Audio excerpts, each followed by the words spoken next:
저는 양복을 입고 쓰는데요.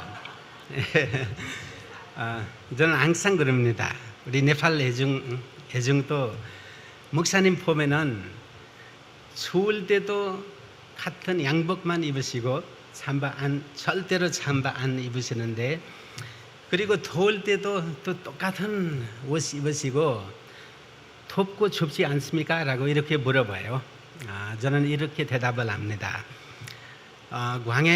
광야에서 사는 이스라엘 백성들이 어떤 옷을 입고 있어도 하나님께서 그 낮에는 기름 구동 그리고 밤에는 불기둥으로 온도를 맞춰주시기 때문에 나는 문제 없다라고 이렇게 대답을 합니다. 할렐루야, 주님께 영광입니다. 정말로 우리가 이 살아가는 인생은 하나 광야라고 생각하면 됩니다. 이 광야라고 인생에서 우리가 살아가려고 하면은 그 광야의 특징을 대해서 우리가 알아야 됩니다. 이 광야의 특징 중에서 하나는 낮에 너무 덥고 그리고 밤에 되면은 너무 춥고 그래서 살기가 쉽지 않다는 말씀입니다. 그리고 또 이 광야에 또 모래 찌꺼기 같은 거 날라오게 되면은요, 그것이 눈 속에 들어가면 엄청 아파요. 그래서 언제 눈물 흘리는 일이 생길지 아무도 몰라요. 그것이 광야예요. 그리고 또 광야에 그 아주 위험한 그런 짐승이 있고, 그리고 엄청 많이 독이 있는 뱀 있고, 그래서 언제 물을지 몰라요. 그래서 광야에 사는 것은 또 아주 위험하다는 것이죠. 그리고 문제 중에서 제일 큰 문제는 뭐냐면은 광야에는 길이 없다는 말씀입니다. 광야에 길이 없어요. 길이 없으니까 지도도 없는 거잖아요, 그렇죠? 그래서 우리 이진희 목사님께서 책 하나 쓰시더라고요. 광야를 살다라는 그 책인데요. 그 책이 아주 베스트셀러 됐고, 그리고 또 대통령 세제까지 올라가더라고요. 그 책에 보면은 이런 내용이 있더라고요. 광야는 지도가 필요한 곳이 아니라 안내자가 필요한 곳이다 라고 이런 말씀을 하고 계시더라고요. 저는 얼마 전에 이런 일이 있었어요. 회사 일 때문에 저 매사추세츠까지 다녀와야 되는 그런 일이 있었습니다. 그래서 제가 매사추세츠는 첫 번째 가는 새로운 곳이 아니라 여러 번 가는 곳이라서 그렇게 큰 생각을 안 했거든요. 그냥 이제 그 날이 내가 가야 되는 날이 와서 제가 떠났습니다. 항상 제가 가는 길이 있었어요. 95번 노스로 쭉 가서, 그리고 브리스포트 커네티컷 딱 지나면은 48 엑짓에서 빠져서, 그리고 파르코에 타서 거의 한 45분 정도 또 가면은 이제 제가 가야 되는 목적지거든요. 그래서 아무 생각 없이 가는데요. 그날이 그 48 엑짓에서 빠져서 이제 파르코에 타려고 그랬더니 간판 하나 보이는 거 있죠? 그 간판에 보니까 뭐라고 적혀 있냐면은 Commercial vehicle do not enter라고 적혀 있더라고요. 저는 지금까지 항상 제 개인차를 끌고 가거든요. 그날은 제 개인차 아니라 제가 그때 그 비즈니스용 커머셜 베이클 끌고 가고 있었어요. 그래서 그 간판 보자마자 이제 들어가면 이제 티켓 먹잖아요. 그래서 그때부터 이제 이거 어떻게 해야 될지 거기서 다시 이제 빠졌습니다. 이제 타면 안 되니까요. 빠지는데 빠져서 조금 가서 또 다시 내비게이션 찍고 다시 이제 갈라 그래요. 내 목적지로 다시 그 길로만 인도해요. 다시 그 길로만 인도해요. 그래서 저는 완전히 패닉 상태에 빠져갖고 이제 어떻게 무엇을 해야 될지 전혀 모르는 거 있죠. 그래서 이런 생각을 이제 들었습니다. 오늘은 제가 큰일 만날 수 있는 것 같아요. 제가 앞으로 가면은. 그래서 이제 그 제가 목적지 매사추세츠 다녀오는 그런 이제 자신감이 싹 이제 없어졌고, 그래서 이제 회사에 전화해서 이제는 저는 못 갑니다. 여기서 갈 수 없다. 이런 상황에 제가 서 있다라고 얘기해서 그 커네티컷에서 이제 돌아오려고 생각을 했는데요. 돌아오려고 하다가 주유소에 이제 기름을 채워서 나가려고 딱 가는데 그 주유소에 트럭 하나 있더라고요. 그 트럭 보니까 매사추세츠 번호판이에요. 그리고 또 커머셜이라고 적혀 있더라고요.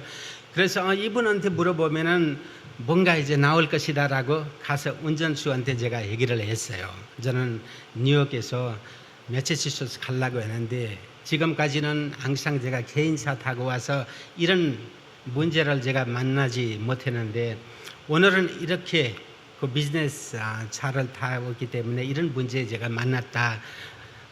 혹시 어떻게 하면 좋겠는지라고 물어봤더니 그분은 한 얘기가 저를 따라오라 그러시더라고요. 자기가 제가 가는 그 매사추세츠 스프링필드 가는 거예요. 그래서 그분을 만나서 이제 모든 문제 해결되잖아요. 이제 그분이 이제 안내자로 앞에 가셨고 저는 그분이 라이트런 하면은 라이트런 가고 랩턴 하시면은 랩턴 하고 직진 가시면은 직진 하고 계속 그분을 따라 가서 그렇게 이제 목적지까지 이제 도착을 했습니다. 그래서 그날이 제가 광야는 지도가 필요한 곳이 아니라 안내자가 필요한다라는 이 말씀이 무슨 말씀인지 다시 한번 몸으로 체험하고 왔습니다. 오늘 제가 설교 제목도 광야의 안내자 호밥이라고 그렇게 정했거든요. 오늘 본문에 보면은 이 본문의 얘기가 어떤 얘기냐면은 430년 동안 애굽에서 노예 생활하고 있는 이스라엘 백성들이 양의 피를 바르고 거기서 해방돼서 하나님께서 주신다고 하는 약속의 땅을 가는 중에서 그 애굽에서 시내산까지 거의 2개월 걸리거든요. 2개월 만에 도착을 하고 그리고 그 시내산에서 1년 정도 머물렀어요. 머물렀다가 오늘 이 민수기 10장 말씀에 보면은 이스라엘 백성들이 이제는 가나안 땅으로 이제 출발하는 그런 시점이거든요. 그래서 출발하는 그런 시점에서 오늘 이 말씀 보니까 모세의 처남 한번 29장 9절 한번 제가 읽어드리겠습니다. 모세가 그 장인 미디안 사람 루이엘의 아들 오밥에게 이르되 여호와께서 주만하신 곳으로 우리가 진행하나니 우리와 동행하자. 그리하면 선대하리라. 여호와께서 이스라엘에게 복을 내리리라 하셨느니라 라고 말씀이 기록되어 있습니다. 이제 모세의 장인 미디안의 이제 처남 되시는 그 루엘이 그 모세한테 인사하러 왔거든요. 이제 빠이빠이 하러 오는 거예요. 사실은 빠이빠이 하러 오는데 모세가 이제 그 루엘 보고 뭐라 그러시냐면은 우리와 같이 조금 가자. 우리와 동행하자라고 이렇게 부탁하는 거거든요. 부탁했는데 그 루엘이 바로 거절했죠. 30절 보면은 오밥이 그에게 이르되 나는 가지 아니하고 내 고향 내 친족에게로 가리라라고 그렇게 이제 말씀했습니다. 이 호밥이 모세가 만나자마자 이제 사람을 알아보는 거예요. 어떻게 알아보냐면요, 이제 모세도 사실은 그 광야라는 곳을 모르는 사람은 아니거든요. 그 광야에서 40년 동안 양을 치다가 광야를 돼서 모세도 잘 알아요. 그러나 아무리 모세가 그 광야를 잘 안다고 해도 이 호밥은 어떤 사람이냐면요, 이 호밥은 그 광야 사람거든요. 광야에서 오래 있을 때부터 거기서 이제 완전히 광야 사람이라고 그렇게 생각하면 돼요. 이거 차이 엄청나요. 하늘과 땅 차이입니다. 광야 사람하고 광야에서 살아보는 사람 완전히 다릅니다. 제가 여러분들 앞에서 한국말 잘한다고 해서 한국말로 설교하고 있잖아요, 그렇죠? 저는 한국말을 해본 사람입니다. 해보는 사람. 여러분들은 한국 사람이에요. 어떻게 같을 수 있어요? 제가 아무리 한국말로 설교를 잘한다고 해도 같을 수가 없어요. 하늘과 땅 차이입니다. 어저께 우리 아이들도 어디 이제 여행 간다고 이제 갔어요. 제가 공항까지 데리러 주라고 이제 가는데 뒤에서 이제 아이들이 4명 얘기를 나누는데요. 이제 그분들은 영어 하는 거거든요. 우리도 미국에서 살아보는 사람이잖아요. 영어 아시죠? 그러나 우리 아이들은 미국에서 살아보는 사람이 아니라 미국 사람이에요. 그래서 아이들이 얘기하면은요, 무슨 얘기 하는지 전혀 알아볼 수 없어요. 이런 것 차이입니다. 이제 모세가 아무리 광야에서 사는 사람이라고 해도 호밥 딱 보니까 이 호밥은 놓치면 안 되는 사람이다. 이 사람을 놓치면 안 된다. 이제 사람 보는 지혜 있는 거잖아요, 그렇죠? 그래서 이제 부탁을 했는데 호밥이 거절해 버린 거예요. 그러면 모세가 또 포기했느냐? 포기를 절대로 안 했죠. 31절 한번 읽어드리겠습니다. 모세가 가로되 청컨대 우리를 떠나지 마소서.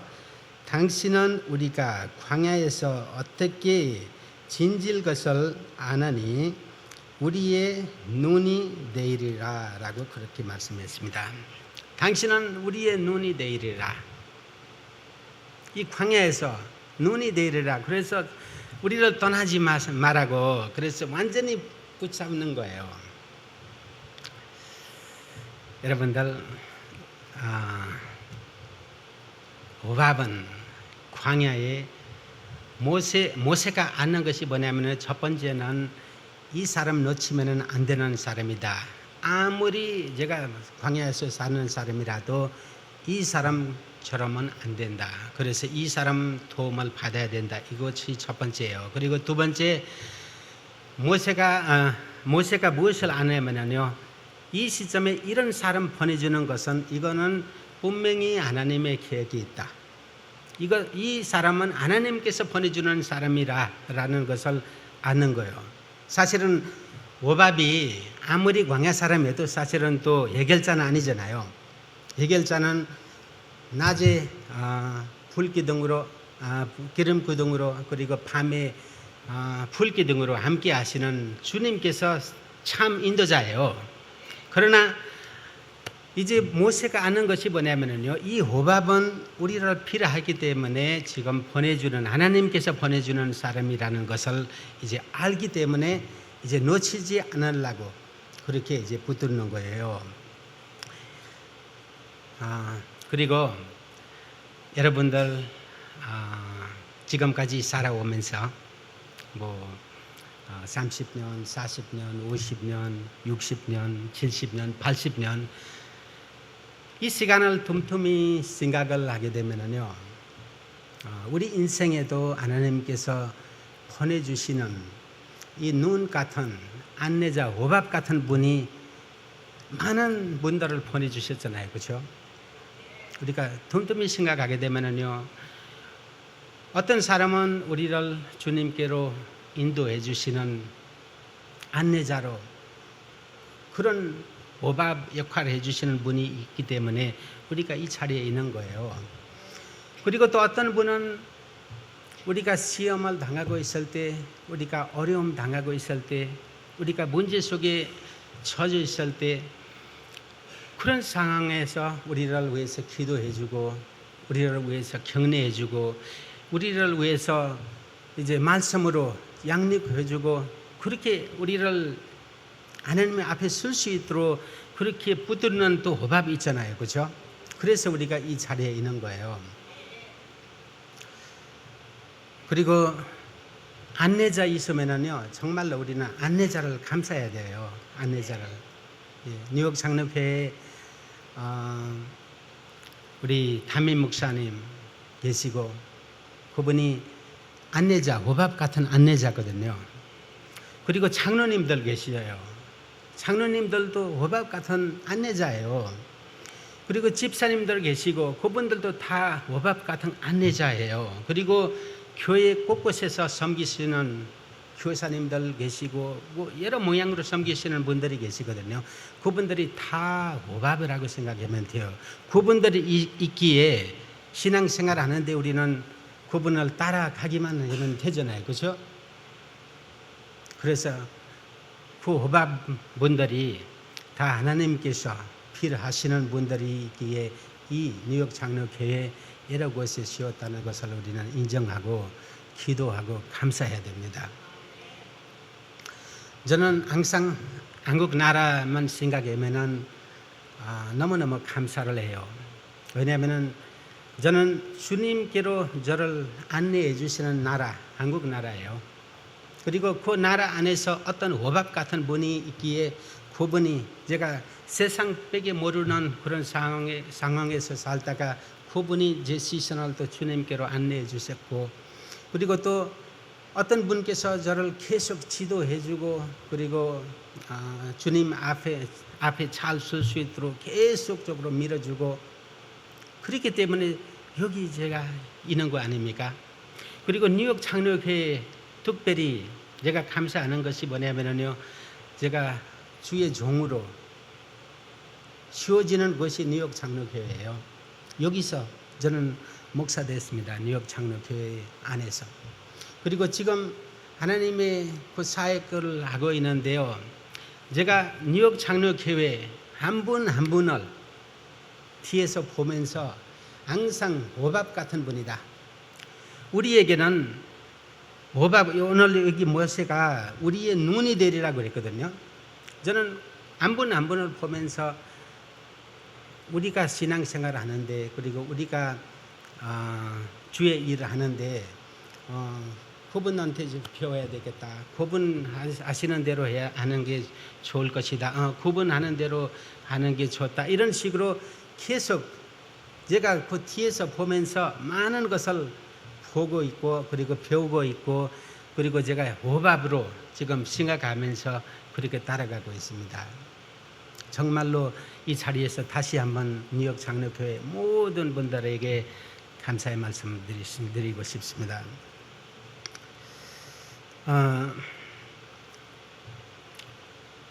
우리는 하나님께서 보내주신 그런 이제 눈 같은 사람, 호밥을 생각하면서 또 한 가지 놓치지 말아야 되는 것이 뭐냐면요, 그 어떤 호밥 있기에 저와 여러분들이 지금 이 자리에 있습니다. 그래서 우리도 또 누구를 위하여 호밥으로 살아가기를 하나님께서, 우리 하나님 아버지께서 원하시는 일이거든요. 그 어떤 호밥 때문에 우리가 구원을 받았고, 그 어떤 호밥 때문에 지금 이 자리에 있고, 그래서 그 또 어떤 분이 또 우리를 호밥으로 기다리고 있다는 것이 또 우리가 잊어버리면 안 됩니다. 그 사진 하나 넘겨주시죠.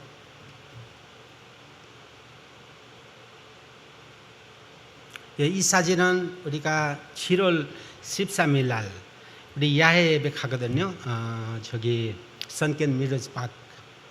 거기 야외 예배 갔다가 그리고 거기서 이제 두 번 세례를 우리가 그 바다에서 세례를 주었습니다. 넘겨주십시오.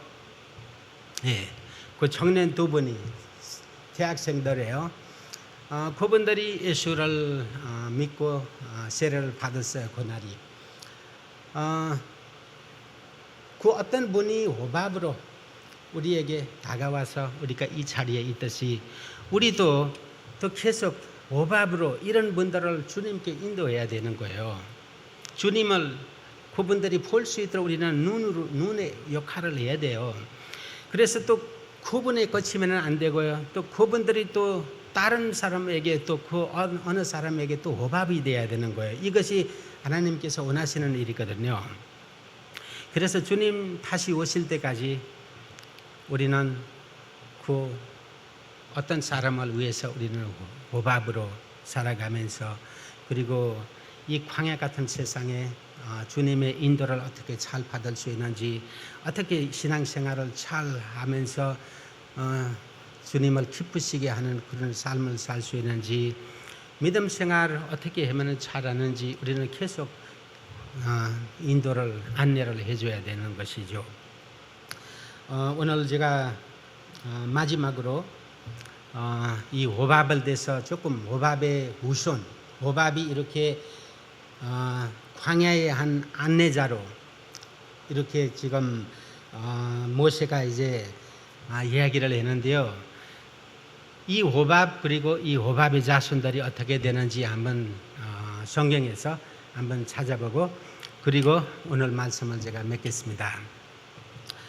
오늘 이 말씀을 보면은 모세가 호밥을 부탁했고 같이 가자고 부탁했고 호밥은 거절했고 첫 번째 그리고 다시 아니요 당신은 꼭 가야 됩니다라고 또 다시 붙들고 그리고 이제 당신은 우리의 눈이 되리라라고 이런 말씀한 다음에 호밥이 같이 가는지 같이 안 가는지 이 본문에 보면은요 기록되지 않습니다. 그러면은 갔을까요 안 갔을까요? 사사기 4장 11절 말씀 보면은요 이 호밥의 후손들이 가나안 땅에 가서 거주했다는 기록이 있습니다. 그 말이 호밥이 같이 갔었다라는 말이거든요. 같이 갔어요. 같이 갔다가 가나안 땅에 거주하고 있다는 것이 우리가 볼 수 있고 그리고 느헤미야 3장에 보면은 느헤미야가 그 성을 건설했어요. 건설한 다음에 그 10개 문이 있었거든요. 그 성에 그 10개 문 중에서 그 동문이라는 문 하나 있어요. 그 동문이라는 문은 어떤 문이냐면은 그 성 안에 나오는 다 그 지저분한 그런 이제 시래기들이 더러운 것들이 다 거기서 이제 바깥으로 빼낼 수 있는 그 문이거든요. 그 문에서 이 호밥의 자손들이 섬기고 있다는 것을 우리가 볼 수 있습니다. 그 무슨 말입니까?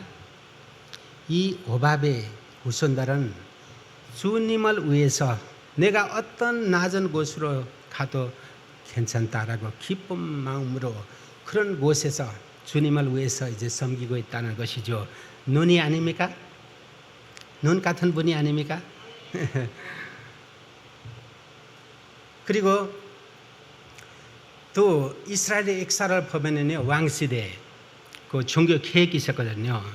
그 종교 개혁에 보면은요 그때 종교 개혁하는 아주 중요한 인물 중에서 한 분이 요나답이라는 분이 계시는데 이분도 호밥의 자손 후대예요. 그리고 예레미야 35장에 보면은요 이것은 집에 가서 한번 쭉 보십시오. 35장 예레미야에 보면은 이스라엘 백성들은 하나님의 말씀을 다 떠났고 그리고 다 멋대로 살고 있었어요. 완전히 타락하고 우상 섬기고 그렇게 엉망되는 그런 삶을 살고 있을 때요. 이 레갑이라고 불리고 있어요. 호밥의 자손이에요. 레갑이. 그 사람들을 하나님께서 불러서 모범으로 이스라엘 백성들을 보여주는 장면이 거기 우리가 볼 수 있습니다. 그 호밥의 자손들은 자기 조상들이 해주는 말씀이 있죠. 이렇게 살아야 된다. 하나님을 이렇게 섬겨야 된다.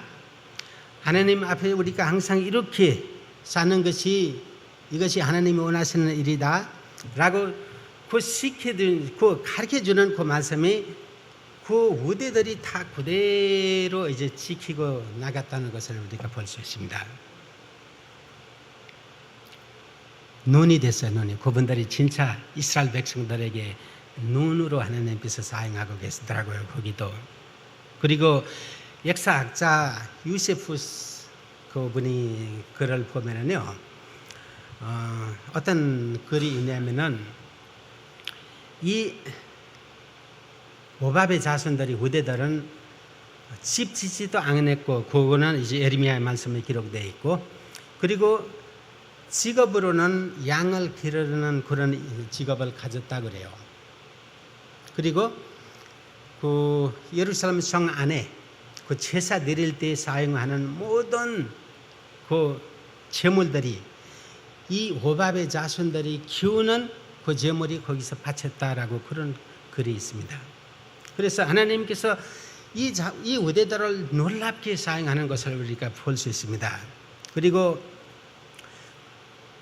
그 양을 기르고 그렇게 있다가 거기서 끝이 되는 거 아니라 우리가 신약 성경에 와서 보게 되면은 누가복음 2장에 우리가 성탄절 오면은 많이 그 말씀을 이제 사용하죠. 예수님의 탄생하실 때 세상의 구원자 예수님 탄생할 때 그 탄생 첫 번째 보는 눈이 어느 눈이에요? 이스라엘 백성들을 위해서 눈의 역할을 하고 있는 그 호밥의 후대들이 이 세상에 오시는 그 주님, 구원자 주님을 보는 첫 번째 사람이 됐습니다. 그리고 주님 앞에 그 주님을 영광 드리고 그 주님을 찬양하고 예배 드리는 첫 번째 특권도 누가 얻었죠? 이 호밥의 자손들이 얻었습니다. 얼마나 복이 되는 일입니까? 그리고 또 재미있는 얘기는 이 호밥이 이방이네요. 미란 사람이거든요. 이방이네요. 유대인 아닙니다. 그 말씀이 무슨 말씀이냐면은 저와 여러분들도 이방이네요. 그렇죠? 지금 이방인으로 우리가 어떻게 우리가 주님을 알게 됐고 믿게 됐고 그리고 이렇게 주님을 위해서 살아가는 것이 그리고 많은 사람들에게 안내자 그 눈 같은 안내자로 살아갈 수 있다는 것이 이거는 복 중의 복입니다. 할렐루야. 승리하시는 저와 여러분들 되시기를 주님의 이름으로 축복드립니다.